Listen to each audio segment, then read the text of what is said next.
बुल्हारा जिले के खामगांव तालुका स्थित गवनडाला ग्राम पंचायत में कथित आर्थिक अनियमितता और विकास कार्यों में गड़बड़ी को लेकर ग्रामीणों ने पंचायत समिति कार्यालय में धरना आंदोलन शुरू किया।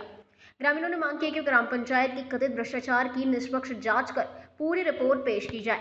कुछ दिनों पहले गवनडाला निवासी गोपाल सतीश पांढरे और महेश रमेश पाटिल ने कथित भ्रष्टाचार के विरोध में अनिश्चितकालीन भूख हड़ताल शुरू की थी।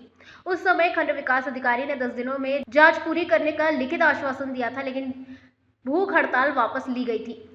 हालांकि सोमवार को पेश की गई जांच रिपोर्ट बेहद अधूरी और त्रुटिपूर्ण होने का आरोप आंदोलनकारियों ने लगाया है। उनका कहना है कि जब तक सभी मुद्दों की निष्पक्ष जांच पूरी नहीं होती तब तक धरना जारी रहेगा। जरूरत पड़ने पर आंदोलन और तेज करने की चेतावनी भी दी गई है।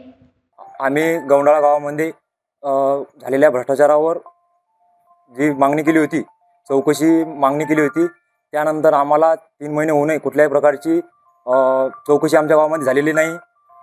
चौकशी झालेली नाही। त्यानंतर आम्ही उपोषणाला 4 दिवस बसलो। 4 दिवस बसल्यानंतर आम्हाला शिवसाहेबांनी एक 10 दिवसाचा वेळ द्या म्हणून असं पत्र दिलं। त्यानंतर आम्ही शिवसाहेबांचा मान ठेवून आम्ही उपोषण स्थगित केलं। त्यानंतर आमच्या गावामध्ये चौकशी झाली। चौकशी आल्यानंतर जी आमच्या गावामध्ये चौकशी झाली ते पूर्ण मुद्दे या चौकशीमध्ये यायला पाहिजे होते। आज आम्ही सकाळपासून पंचायत समिती येथे आलेलो आहोत, तरी आम्हाला अहवाल हा अपूर्ण अवस्थेत दिसलेला आहे, तरी आम्हाला तो अहवाल मान्य नाही।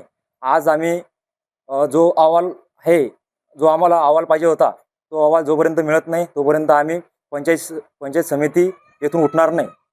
पांढरे यांनी ग्रामपंचायतच्या कामकाजाविषयी तक्रार केली होती। त्या तक्रारीच्या अनुषंगाने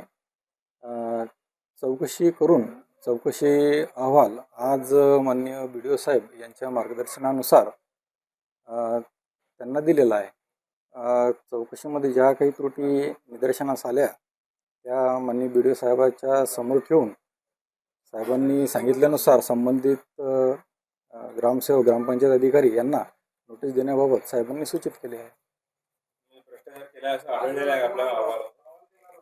प्रथमदर्शनी दिसून येत आहे।